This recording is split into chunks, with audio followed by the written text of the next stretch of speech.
Insya Allah sudah banyak. Kita lihat pesertanya. Ya, sudah cukup banyak. Kita mulai.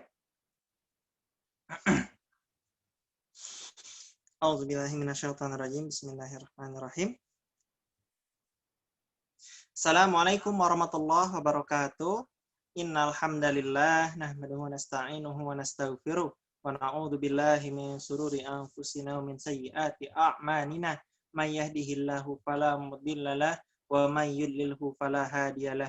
Asyhadu an la ilaha illallah wa asyhadu anna Muhammadar Rasulullah.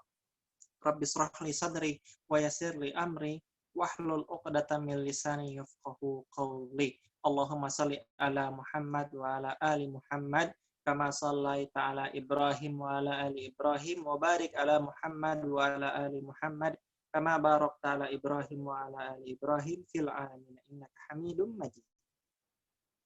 Alhamdulillah kita sudah sampai ke materi berapa ini? Materi yang ketiga, yaitu agama di Mekkah dan nasab Rasulullah Shallallahu Alaihi Wasallam.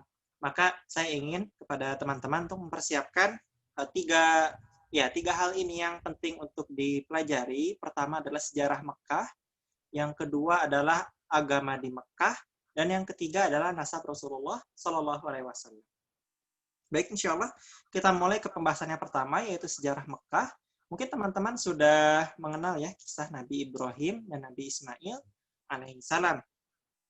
Alhamdulillah, dari Nabi Ismail yang tinggal di Mekkah, sedangkan Ibrahim yang hanya mengunjunginya saja beberapa kali.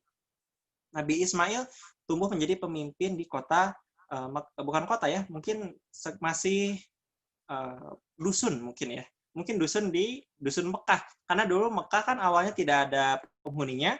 Lalu Nabi Ismail dan ibunya akhirnya memiliki sumur Zam-Zam. Yang kemudian dari sumur tersebut banyak orang yang mampir untuk beristirahat dan minta airnya. Lambat laun karena ada sumber air, maka sebagian orang tinggal di tempat tersebut. Dan pada saat kondisi seperti itu, maka Nabi Ismail alaihissalam menjadi pemimpin di kota tersebut, bukan kota, di dusun tersebut yang mengajarkan tauhid kepada Allah Subhanahu wa Ta'ala, mengajarkan syariat Islam, syariat tauhid. Lalu setelah kepemimpinan Nabi Ismail pada masa hidupnya menikah dengan putri dari ketua kabilah Jurhum yang berasal dari Yaman, yang mana ia dari pernikahan tersebut memiliki banyak anak, dan 2 anak yang dikenal sebagai pemimpin setelah Nabi Ismail adalah Nabat dan Qoidar. Lalu setelah Nabat dan Qoidar itu wafat, meninggal, maka kepemimpinan diambil oleh mertua Nabi Ismail, yaitu Mudad bin Amr, kepala suku Jurhum. Jadi dari Ismail, setelah dari anaknya, maka kepemimpinan beralih ke mertuanya dari kabilah Jurhum. Dan sejak saat itu, kepemimpinan kota Mekah dipegang oleh kabilah Jurhum. Namun ternyata kabilah Jurhum sejarahnya tidak mulus. Mereka mengalami kesusahan, kemiskinan, dan kekalahan perang karena disebutkan mereka melakukan sejumlah hal yang tidak baik, berupa ya sebutlah mungkin kriminal kepada kabilah lain, dan akhirnya diperangi. Dan saat diperangi dan kalah dalam berperang, maka kabilah Jurhum terusir dari kota Mekah sehingga tidak lagi menjadi penguasa di Mekah. Kekuasaan berpindah kepada kabilah Bani Khuza'ah. Nah, dari kekalahan perang tersebut, Bani Jurhum, mereka sakit hati dan akhirnya marah. Maka mereka pun menimbun harta karun, benda-benda berharga mereka di sumur mata air Zam-Zam, ditutup dan dihilangkan jejaknya, sehingga semenjak saat itu tidak diketahui mata air Zam-Zam itu di mana, karena ditutup-tutupi jejaknya. Lalu setelah itu, maka berkuasalah selama kurang lebih 300 tahun Bani Khuza'ah, Dan karena satu peristiwa yang tidak diketahui secara pasti apa peristiwanya, ada yang bilang karena kalah perang, ada yang bilang karena musyawarah, ada yang bilang karena diberikan. Satu peristiwa menyebabkan Bani Khuza'ah menyerahkan kepemimpinannya kepada Qusay bin Kilab, yaitu dari Bani Kinanah, yang mana Bani Kinanah adalah keturunan Nabi Ismail alaihi salam. Nah, dari Bani Kinanah tersebut, maka nanti akan muncul keturunannya, diantaranya adalah Quraisy, yang dari situ nanti ada Bani Hashim, keluarga Hashim yang merupakan kabilah dari Rasulullah Sallallahu Alaihi Wasallam. Mungkin itu ya sejarah singkat dari kota Mekah. Jadi yang perlu diingat adalah pertama kekuasaan dipegang oleh Nabi Ismail dan dua anaknya, lalu kepada kabilah Jurhum atau mertuanya Ismail, lalu kepada Bani Khuza'ah karena kalah berperang, lalu berpindah yang alasannya tidak begitu diketahui kepada Bani Kinanah, yaitu Qusay bin Kilab, yang mana Bani Kinanah adalah leluhurnya Rasulullah Shallallahu Alaihi Wasallam. Itu untuk sejarah kota Mekah, mulai dari sekedar Nabi Ismail dan ibunya yang tinggal, kemudian ada orang-orang yang mampir dan lama-lama tinggal, lama-lama menjadi kota, di mana pada mulanya agama di sana masih agama tauhid, masih agama yang diridhai Allah, namun nanti belakangan agamanya bergeser menjadi agama kesyirikan. Insya Allah kita bahas sekarang. Tadi itu yang pertama, sejarah Mekah. Yang kedua sekarang adalah penyimpangan agama di Mekah. Jadi tadi ya, pada masa mulanya, tauhid masih hidup di kota Mekah dan tersebar ke jazirah Arab yang lainnya melalui ritual dan dakwah haji yang diajarkan Nabi Ismail alaihissalam. Namun, ketika kepemimpinan ada di Bani Khuza'ah yang menang perang melawan Bani Jurhum, ketika itu ada pemimpin namanya Amr bin Luhai. Amr bin Luhai itu pergi ke Syam untuk berdagang pada mulanya. Di Syam dia melihat masyarakatnya menyembah berhala, meminta hujan, dan setelah itu pun turun hujan. Dikiranya oleh Amr bin Luhai itu merupakan pengabulan doa oleh Allah Subhanahu wa taala melalui doa kepada berhala tersebut yang disampaikan langsung kepada Allah. Padahal itu adalah kesyirikan dan tidak sah dalam Islam. Islam seseorang bila berdoa kepada selain Allah, meskipun ia sebenarnya berharap Allah yang mengabulkan. Karena doa adalah bentuk ibadah.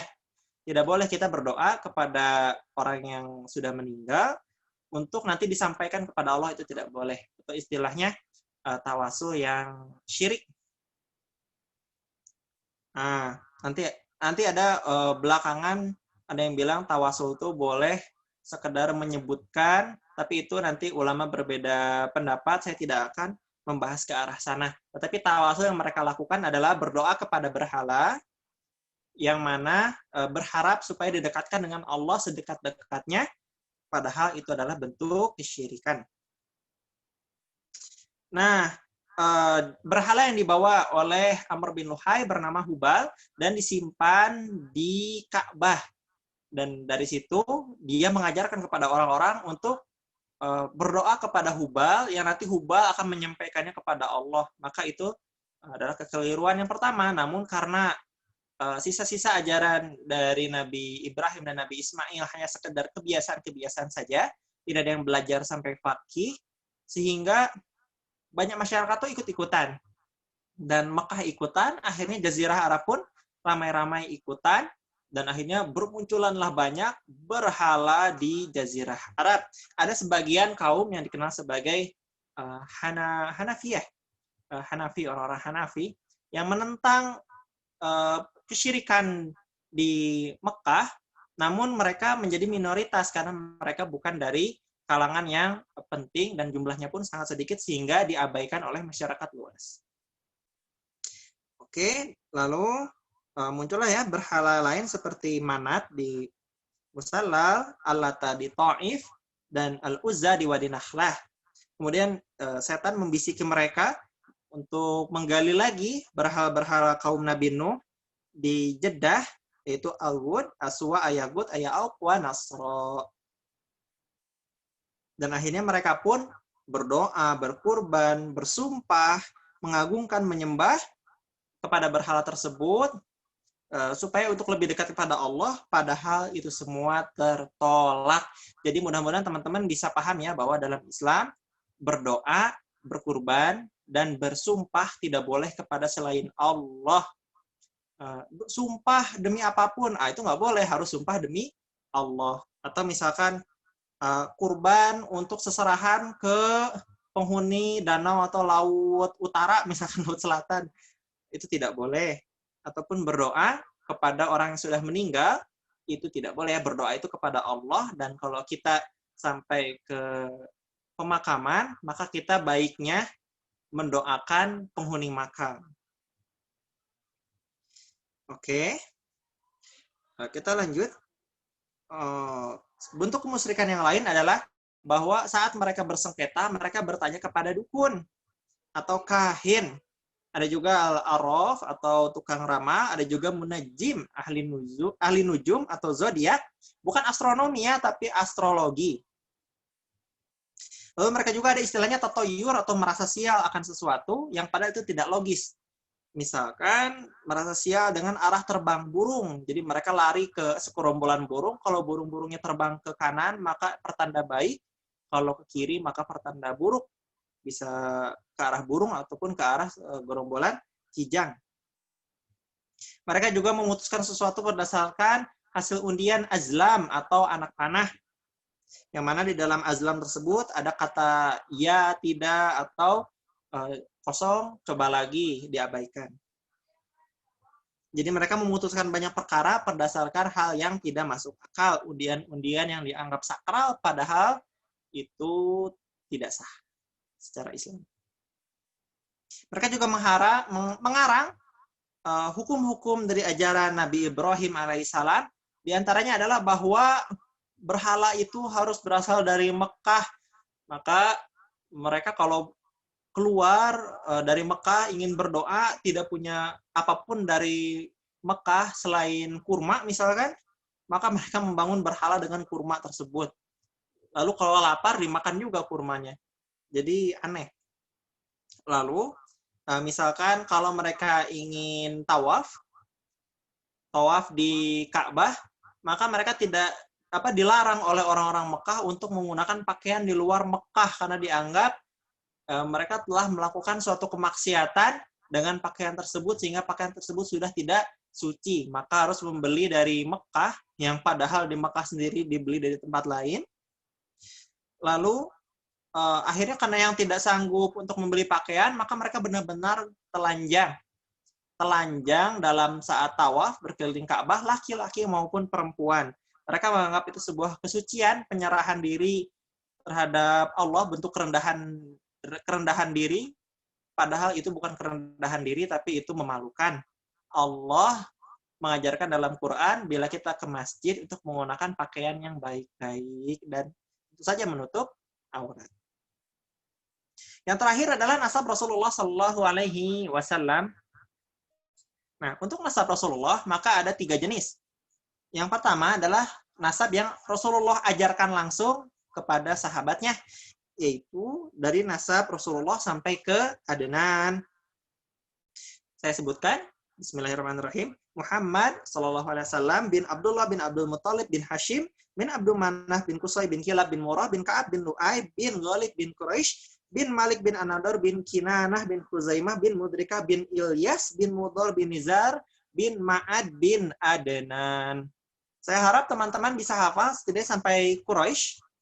Jadi Muhammad bin Abdullah bin Abdul Muttalib bin Hashim bin Abdul Manaf bin Qusay bin Kilab bin Murrah bin Ka'ab bin Lu'ay bin Ghalib bin Quraisy. Supaya tahu itu bahwa sejarah dari suku Quraisy yaitu leluhurnya Rasulullah Sallallahu Alaihi Wasallam.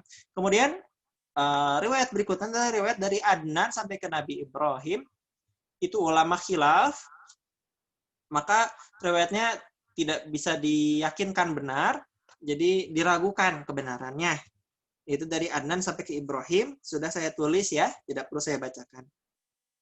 Kemudian yang ulama yakin ini pasti banyak kesalahan, keraguan, jadi masih sebutlah tebak-tebakan ya, itu dari nasab Ibrahim sampai ke Nabi Adam, itu tidak jelas dan tidak kuat riwayatnya, dipastikan banyak kesalahan di situ.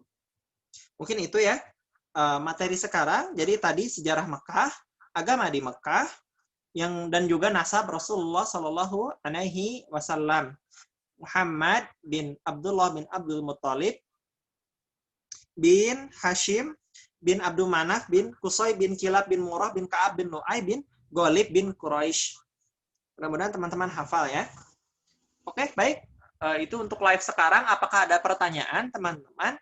Kalau ada pertanyaan, langsung saja di chat di mana namanya? Di chat yang ada di Zoom ini ya, supaya bisa langsung dijawab. Oh ya, untuk kuisnya baru saya buat sampai nomor berapa tadi itu? Hampir selesai tapi belum tuntas. Insya Allah saya segera bagikan setelah live Zoom ini. Saya tadi siang sibuk mengajar. Oke, teman-teman silakan bagi yang ingin bertanya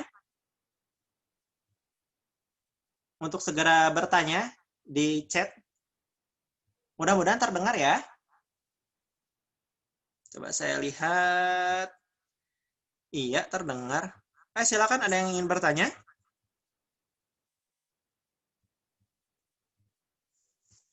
Kalau tidak ada yang bertanya, akan ditutup. Saya tunggu 1 menit dari sekarang. Silakan teman-teman untuk bertanya. Mudah-mudahan penjelasannya bisa jelas. Sambil menunggu yang bertanya, mari kita ulangi nasab Rasulullah sampai Quraisy. Rasulullah SAW Muhammad bin Abdullah bin Abdul Muttalib bin Hashim bin Abdul Manaf bin Qusay bin Kilab bin Murrah bin Ka'ab bin Lu'ay bin Ghalib bin Fihar atau Quraisy. Ini penting untuk dihafalkan. Jadi dalam Islam memang nasab atau keturunan itu sangat penting.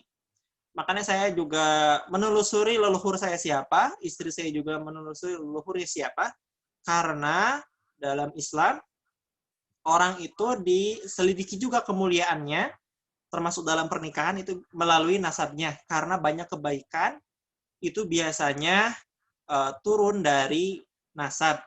Banyak kebaikan dari leluhur itu biasanya mudah untuk diikuti oleh keturunannya. Mungkin melalui gen ya, kalau kita DNA. Oke teman-teman, kalau tidak ada yang bertanya, kita tutup. Sepertinya belum ada yang ingin bertanya ya.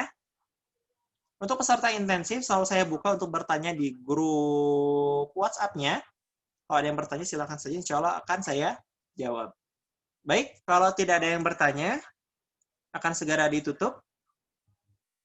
Tidak? Saya hitung 1 sampai 3. 1, 2, 3. Baik, kita tutup dengan mengucapkan hamdalah bersama-sama. Alhamdulillahirabbil alamin. Doa istighfar. Astagfirullahaladzim, astagfirullahaladzim, astagfirullahaladzim. Ya, tidak ada pertanyaan ya katanya. Kita tutup dengan kifaratul majelis. Subhanakallahumma wihamdika asyhadu an la ilaha illa anta astaghfiruka wa atubu ilaik. Yang benar Allah, yang salah dari saya sendiri. Kalau teman-teman bisa mengkoreksi-koreksi saja. Assalamualaikum warahmatullahi wabarakatuh.